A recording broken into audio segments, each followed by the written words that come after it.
Hey, what's up? Magandang araw sa inyo, mga katakbong kaliwete. Welcome to my vlog. Today's vlog, may bago akong ituturo sa inyo na konting kaalaman na tutorial. Magpapalit tayo ng brake shoe ng ating new Soulty dahil wala na tayong brake sa likod. Maingay na, mahina, tsaka madulas. Hindi na kaya sa mga biglaang preno tulad ng traffic, mga ganun. Tuturo ko sa inyo.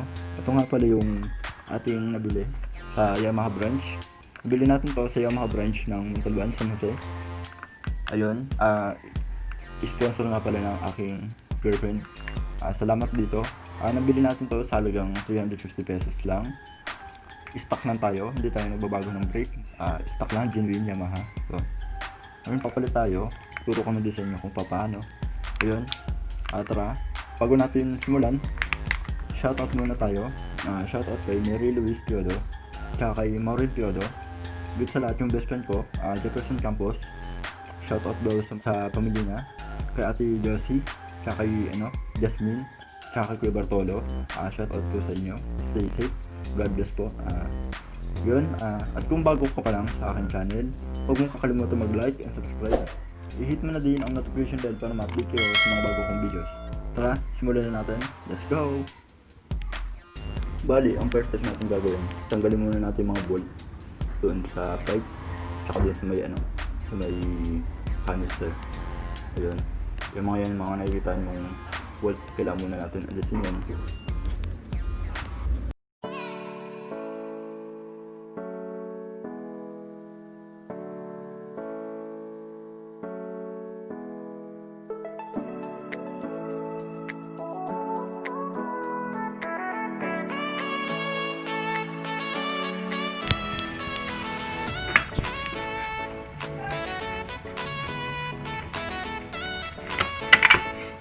Bali yan, natanggal na.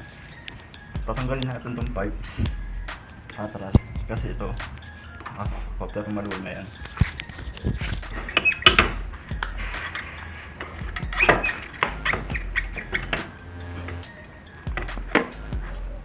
Yan, okay na. Bali, ang next natin gagawin, tatanggalin natin itong spring arm. Yan, tatanggalin natin yan.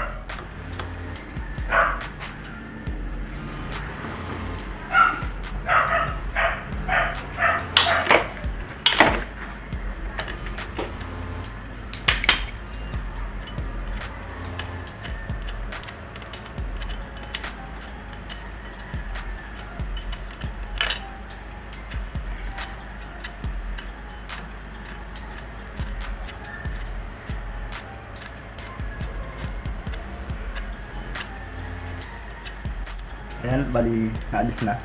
Bumaba na. Ngayon, ang size nito, kukuha tayo ng 22mm para matanggal natin yung ating mag. Pag mga ganyang tatanggal tayo ng mag, pag mag-isa lang tayo, ang gagawin natin, tatanggalin natin yung center stand sa side stand natin dahil yun yung may pwersa para hindi ikit yung ating gulong.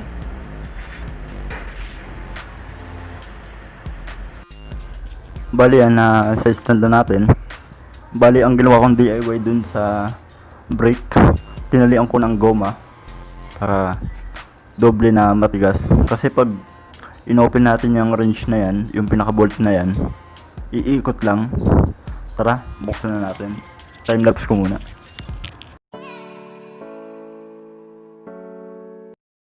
Bali sobrang tigas, hindi natin ma-open. Ngayon gumamit tayo ng tubo na to, kung nakikita nyo. Tignan natin kung effective nga ba to.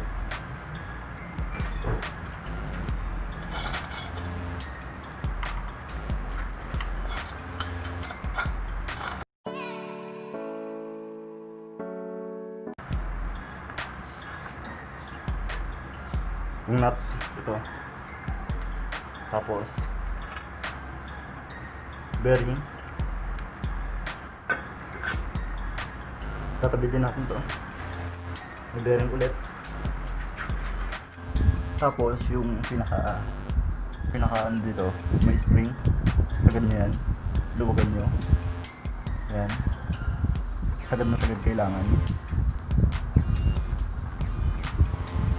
Kasi hanggat di nyo pinapakailaman to,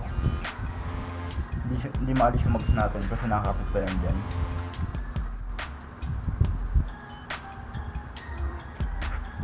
Tapos, balik tayo sa kabila. Ang pagtanggal ng mags, dahan-dahan nyo lang aalugin. Yan, hanggang na. Patabi din natin itong gulong. Yan.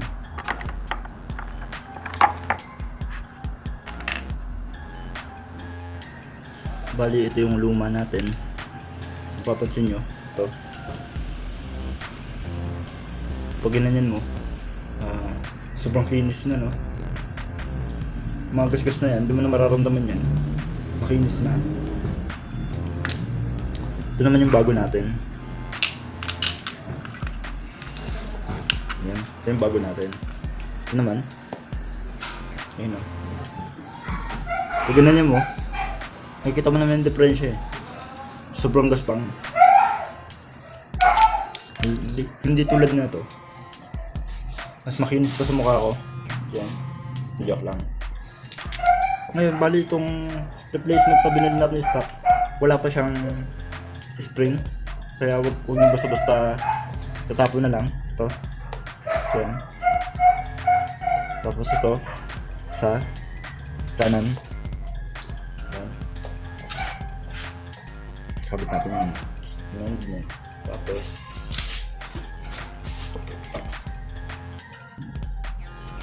bago natin ilagay yung bago, kailangan linisin muna natin itong mga ano na to.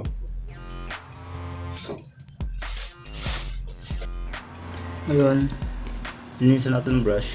Yan. At mawala yung mga ano niya, mga glasa-glasa.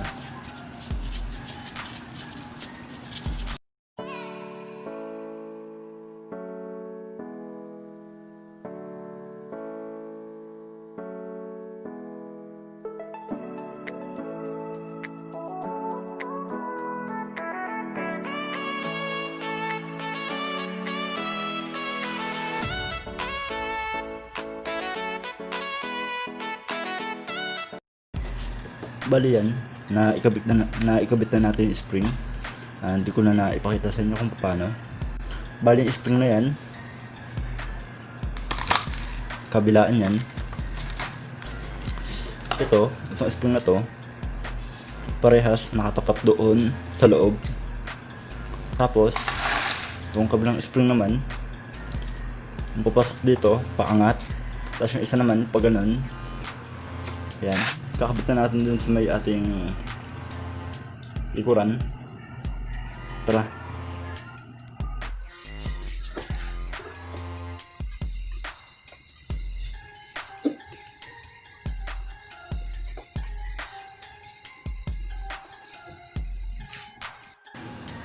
Bali yan, ikakabit na natin. Nalinis na rin natin.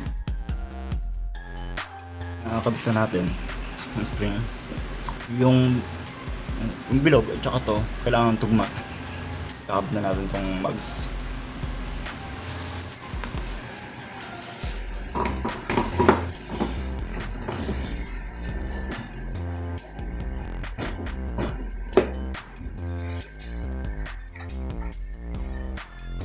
Sabi na, ilagay na natin itong finger. Gagawin natin next, siksikan na natin yung pinakbog sa loob. Ngayon, higpito na natin to. Gamit tayo ng tubo.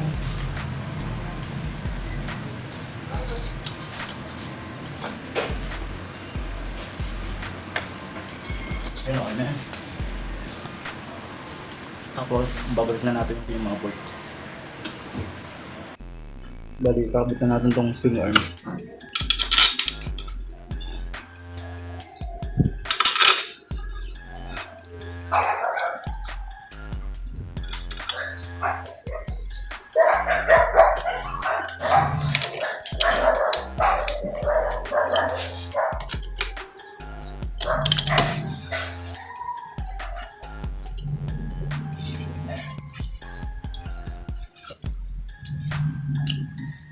Lalagay na natin yung pipe.